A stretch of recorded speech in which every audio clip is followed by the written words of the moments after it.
नमस्कार मित्रों, स्वागत है एक बार फिर से आपका हमारे चैनल जेबीडी इमोशनल में। पिछले एपिसोड में हमने देखा कि भगवान वासुदेव श्री कृष्ण किस प्रकार से करुणा का पाठ पढ़ा रहे हैं समस्त जीवों को। इस करुणा विराजमान रहनी चाहिए, तभी धर्म की स्थापना होगी। स्पेशली भगवान बलराम को यह समझाने की कोशिश कर रहे हैं कि युद्ध होना अनिवार्य है भाई, और किसी न किसी तरीके से हमें तटस्थ तो होना ही पड़ेगा। किसी और से युद्ध तो करना ही पड़ेगा। या तो हमें पांडवों के पक्ष में खड़ा होना होगा या तो कौरवों के पक्ष में। भगवान बलराम ने कहा कि मुझे गलत साबित करके आप दिखाइए। तुम जिस पक्ष में खड़े हो जाओगे धर्म तो उसी पक्ष में हो जाएगा। ये सारी बातें बीत रही थी कि अचानक से हम देखते हैं कि अभिमन्यु और दुर्योधन के बीच कुछ वार्तालाप चल रही है। वीर अभिमन्यु निशाना लगा रहे हैं घड़ों पे और उनमें मुख बने हुए हैं पेंट करके हमारे दुर्योधन के भी, कौरवों के। तो अब देखना यह है कि किस प्रकार से ये वार्तालाप हो रही है। ये देखने के लिए हमें चलना पड़ेगा एपिसोड 175 पार्ट 2 में। मस्तक नहीं कटा क्योंकि मेरे दोनों मामाश्री के मस्तक में अधर्म का साथ देने का विचार जन्म ले ही नहीं सकता।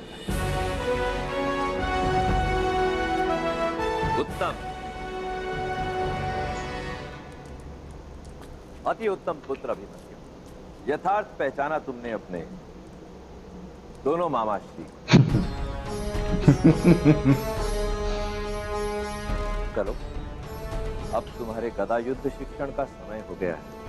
जाकर मेरी प्रतीक्षा करो। कल्याण। यार जो वीर अभिमन्यु का मुकुट है वो बड़ा अलग epic है। स्पेशल लग रहा है, मतलब बड़ा चक्रव्यूह बना हुआ है बीच में, हाँ, ऐसा लग रहा है। क्या सोच रखी होगी यार डायरेक्टर ने, सोचो। क्षमा कीजिएगा महाबली श्री बलराम, किंतु आपने तो वचन दिया है कि आप। मैं पांडवों की ओर से शस्त्र नहीं उठाऊंगा, लेकिन मैं आपकी ओर से भी शस्त्र नहीं उठाऊंगा। परंतु यह आश्वासन भी कभी नहीं दिया था गांधार राज कि मैं कौरवों की ओर से युद्ध करूंगा। तो फिर आप इस निष्कर्ष पर कैसे पहुंचे बताओ। हम तो सोच लिए थे कि आधा गिलास गाली है तो आधे गिलास में हम कुछ और नहीं हो। भरेंगे। हम कुछ और भर देंगे। आपने तो हवा छोड़ दी। मैं किसी भी पक्ष की ओर से युद्ध नहीं करूंगा, क्योंकि दोनों पक्ष मेरा परिवार ही तो है, और मैं अपने परिवार से युद्ध कैसे कर सकता हूं? फिर गया पानी। अर्थात क्या वासुदेव और उनकी नारायणी सेना भी इस युद्ध में भाग नहीं लेगी गुरुदेव बलराम? उसका निर्णय उसी से पूछो। कृष्ण ही नारायण है, और नारायणी सेना से संबंधित सभी निर्णय तो नारायण ही ले। तो सारी हंसी बेकार चली गई। अरे आप बर्बाद हो गए। प्रिय दुर्योधन, जाकर कृष्ण से मिलो। उसने मुझे वचन दिया है कि वो पक्षपात नहीं करेगा। जो भी सर्वप्रथम उसके सम्मुख उपस्थित होगा उसे वह मन वांछित सहायता देगा। वाह, बेहतरीन दृश्य आने वाला है। परंतु स्मरण रहे, जिस ओर कृष्ण है विजय श्री भी उसी ओर है।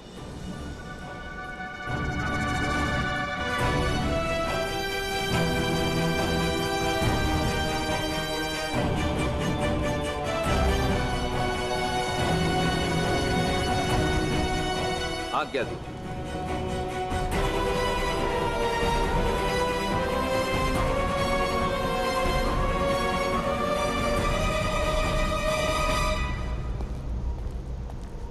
मेरे बच्चे, तुम शीघ्र जाकर वासुदेव कृष्ण से मिलो। अर्जुन मिले उससे पहले तुम जाकर मिलो। स्मरण रहे, किसी भी स्थिति में वासुदेव कृष्ण हमारे पक्ष में होने चाहिए, और उनकी वो नारायणी सेना भी। शीघ्र जाकर उनसे मिलो। शीघ्रता करो मेरे बच्चे, शीघ्रता करो। द फ्लैश बन जाओ। नहीं फ्लैश नहीं। आदि कृष्ण। अच्छा नहीं। क्या नाम था? नहीं बोल रहा। आधे पुरुष का कोई टॉपिक नहीं। अरे ज्येष्ठ भ्राताश्री का संदेश है। उन्होंने भ्राता श्री कृष्ण तथा यादवों की सेना को युद्ध में पक्षकार होने की अनुमति दे दी।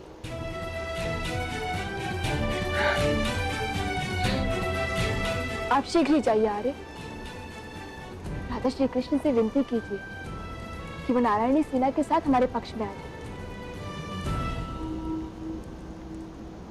माधव ने सदैव ही सत्य और धर्म का पक्ष लिया। यदि हमारे पक्ष में धर्म नहीं है तो फिर उनसे क्या मांगना? क्या बात है। मांगना होगा आर्य। कृपा बिना मांगे मिलती है, आशीर्वाद किंतु मांगना पड़ता है। आशीर्वाद मांगना पड़ता है। और यदि बिना मांगे भ्राताश्री ने आपका साथ दिया तो भ्राताश्री दुर्योधन कहेंगे कि वासुदेव ने पक्षपात किया। भ्राता श्री कृष्ण का वचन है कि उनके समक्ष जो पहले उपस्थित होगा वो उनसे जो भी मांगेगा उसे वो अवश्य दे देगी। आप शीघ्र ही जाइए आर्य।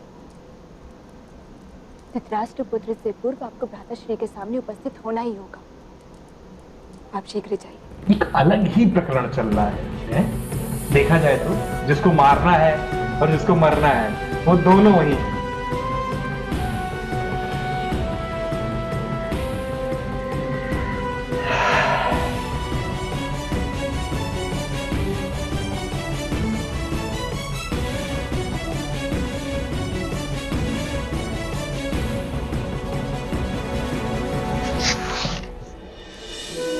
वाह यार, नारायण नारायण निद्रा है।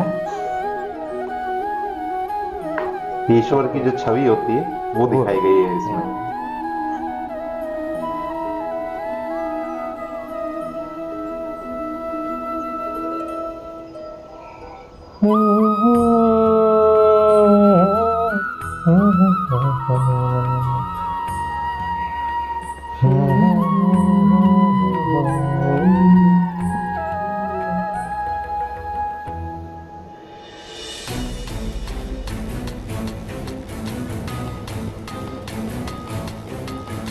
दौड़ो दुर्योधन दौड़ो। रो तो दौड़ना तो चाह रहे हैं, दौड़ नहीं पा रहे हैं। रो तो चुके ही हो, अब दौड़ो।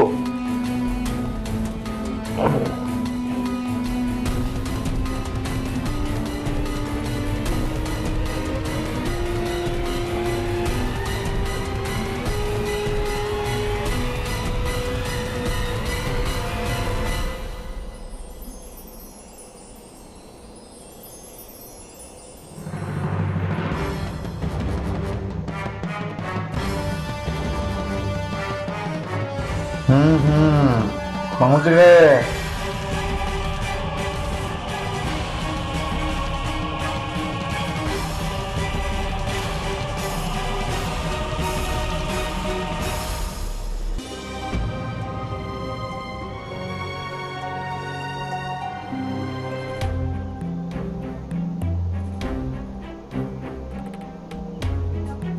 इस दृश्य को कितना स्पेशल बनाया गया, देख रहे हैं?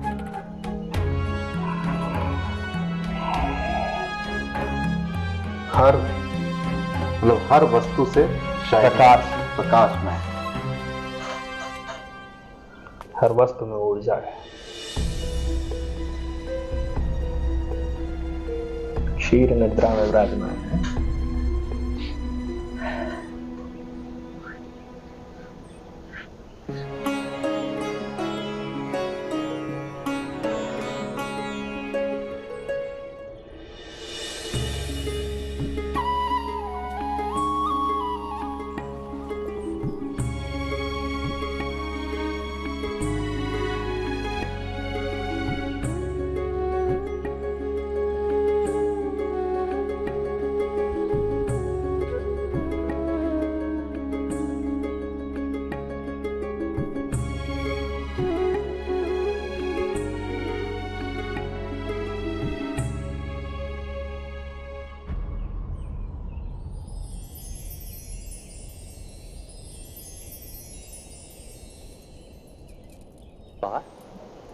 भूमि पर क्यों बैठे हो? याचक का स्थान तो भूमि पर ही होता है माधव। क्या बात है। तुम याचक नहीं पार्थ, मेरे मित्र हो।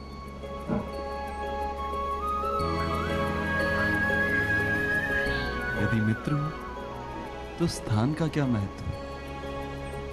युवराज दुर्योधन भी आपकी प्रतीक्षा कर रहे हैं।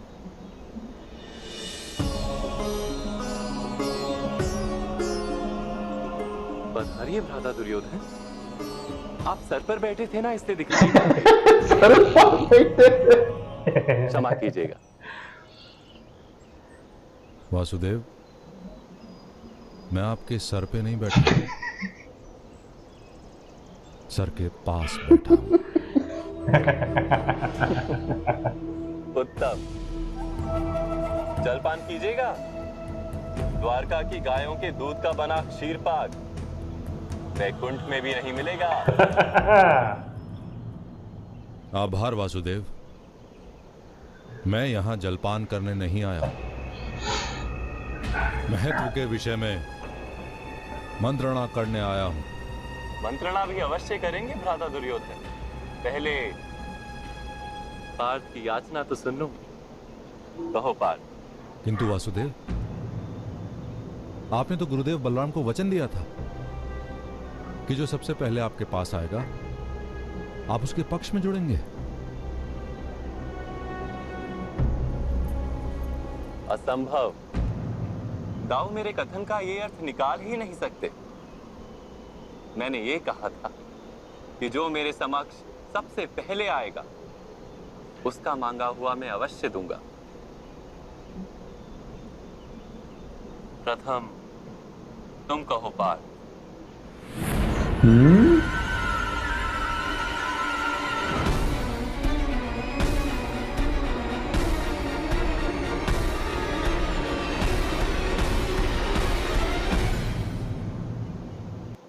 संपूर्ण महाभारत में कई ऐसे प्रकरण हुए जहां से ऐसा लगता था कि अब महाभारत का रुख जो है वो बदला जा सकता है। एक प्रकरण ये भी था जिसमें महाभारत की नारायणी सेना और महाभारत के नायक वासुदेव श्री कृष्ण दोनों किस पक्ष में जाएंगे ये फैसला भी होना है। वैसे खास तौर पे ये जो पर्टिकुलर सीन है, जिस तरीके से चित्रित किया है, जिस तरीके से रूपांतरण किया है, किस तरीके से इसमें दिव्यता डाली गई है, हर एक वस्तु से प्रकाश निकल रहा है। स्वयं वासुदेव श्री कृष्ण के मुखमंडल पे जो आभा नजर आ रही है वो ऐसा प्रतीत होता है कि मानो स्वयं नारायण इस धरती पर आकर के झूला झूल रहे। इस सीन को देखने के बाद आप मतलब दिव्यता का आप स्वयं मान लेंगे कि ये ईश्वर ही है। दिव्यता का अनुभव होता है और ये बहुत ही फेवरेट सीन है मेरा। पर्टिकुलरली ये सीन बहुत अच्छा लगता है क्योंकि अभी जो जिस प्रकार से दिखाया गया है कि उनके सर पे बैठे हैं दुर्योधन, आप मेरे सर पे बैठे थे ना, जबकि वो पहले आए थे। हाँ, आप मेरे सर पे बैठे थे इसलिए। और अर्जुन ने जो स्थान चुना भाई, बहुत सरलता। अब देखना यह है कि किस प्रकार से ये प्रकरण चलता है और क्या निर्णय देते हैं वासुदेव श्री कृष्ण या दुर्योधन या फिर अर्जुन। समक्ष तो पहले आए थे दुर्योधन। समक्ष का तात्पर्य क्या होता है? जो आपके बगल में खड़ा है क्या वो आपके समक्ष नहीं है, या जो आपके नेत्रों के सामने आएगा वही समक्ष है? अगर ऐसा होगा तो क्या ये पक्षपात होगा या नहीं? फिलहाल ये सारे प्रकरण हम देखेंगे अगले के एपिसोडों में। फिलहाल इस एपिसोड को हमें यहीं समाप्त करना होगा। शीघ्र ही लौटेंगे एक और नए एपिसोड के साथ। तब तक अपना प्यार और स्नेह हमें ऐसे देते रहें और हमारी वीडियो को ज्यादा से ज्यादा शेयर करने की कोशिश किया करें। राधे राधे।